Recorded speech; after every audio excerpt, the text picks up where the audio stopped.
You know, when you're closing a sale, you don't have to do it all yourself. Your customer will help you if you let them.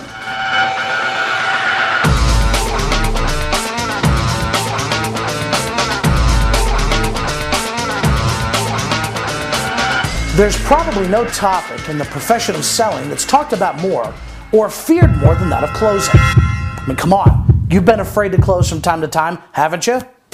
I know I have. In fact, I think that most salespeople understand this very well.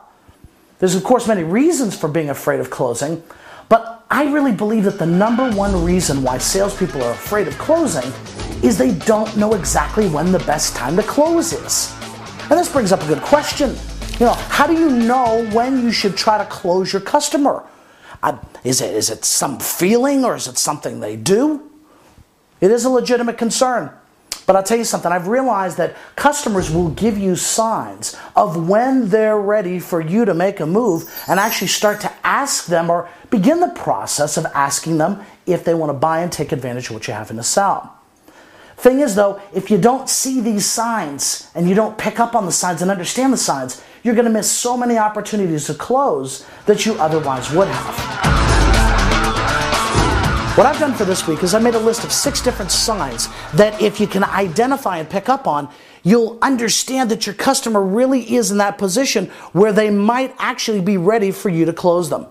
When the customer displays any of these signs, it's when they start to move into what I call the closing zone. So if you'll come with me and travel with me into the closing zone, let's take a look at the signs that you can pick up on to understand whether or not your customer might be ready for you to ask them to take advantage of your offer. Sign number 1, close when the customer begins to answer their own questions. Boy, I just love this one because you'll be sitting with a customer and they'll ask you a question, and before you get a chance to answer it, they start to answer it for you. Now, this is really great because they're thinking out loud and you get to hear it. Now, when a customer's answering their own question in a positive way, this is a pretty good sign that this might be a good time for you to begin to start going ahead to close. Sign number 2, close when the customer begins to solve small problems or small issues on their own. Now, this is a pretty good indication that the customer is really interested in taking advantage of what you're selling. It kind of works like this. Let's say that you're selling something large. Maybe it's a large product that would have to be installed or implemented in some way. Now, after you present this to the customer, they start to verbalize or ask you questions about the details that go along with this particular product being installed or delivered or implemented. Now what happens is if the customer starts to solve these little problems on their own, whether it's connecting this or changing the power supply for that or possibly trying to get 2 or 3 departments together to make another thing happen, what they're communicating to you is that they've gone beyond the initial purchase in their mind of the product, but now they're thinking how it'll actually be implemented, which means that they're probably pretty close to it. Sign number 3, close when a customer advances their own time frames. Now, this is a pretty good indication that the customer really is interested in going forward. Because what they're doing is they're basically telling you, even if they haven't told you they're going to buy the product or service you're offering, that they want to go ahead and get started on taking advantage of this particular product's benefits or go ahead and move forward with the decision-making process. What this tells me when I see it is that I've done a pretty good job at really developing the need and demonstrating my capability to solve that need or solve the problem that they have. Either way, what it's doing is telling you that your customer is probably in a good position mentally to want to make a buying decision about what you're having to offer. Sign number 4, close when a customer begins to think about changing their goals or their plans or their strategies. Let me ask you a question. What would it take for you to change your plans for vacation? Think about it for just a moment. What would it take? I don't know about you, but for me it would take something really important or something really substantial for me to want to change my vacation plans. And I think that this is the case with most people, and of course in business or maybe in the customer's dynamic, changing a plan or a strategy or goal might not be as important as changing your vacation. But if a customer is willing to make changes in things that they've already committed to, or plans that they've already made, what is that telling you? You know what that tells me? That tells me that what I'm having to offer them really must be important for them.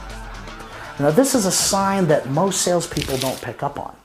They don't realize the significance of a customer wanting to make a change and how powerful that is at the position of them closing. So if you see this sign, I'll tell you, it really is a strong indication to me that the customer probably is ready to make a buying decision. Sign number 5, close when the customer begins to ask for solutions to problems that can only be solved by solving their original problem first. Now this is really great because what happens here is that the customer in their mind starts to ask you about how to solve other problems they've got, but those problems can only be solved if they buy your product or service first that you originally offered. Now, sometimes you get some weird customers that just start thinking out of the box and they're thinking, okay, well, if I buy this, and then this is step 2 and step 3 and step 4, and they take you to step 27, and they're really not going to buy anything. Usually you can identify those types of customers pretty easily. But I'll tell you, most of the time when a customer starts to ask about how you can solve a problem that requires their initial problem being solved first, heck, in their mind, they've already bought. So this is a sign that you have to be very careful to watch out for because it can make a big, big difference in how often you close and how many sales you close. And sign number 6, close when the customer asks you to make a decision for them. I found that very, very often a lot of decision makers really just don't understand what they're buying. It might be an IT implementation, or it may be the approval of a large marketing budget. It could be consulting work. It could be technology. It could be any variety of things.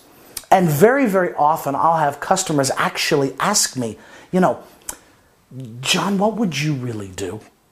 Or, John, what do you think? Do you think I'm ready for this?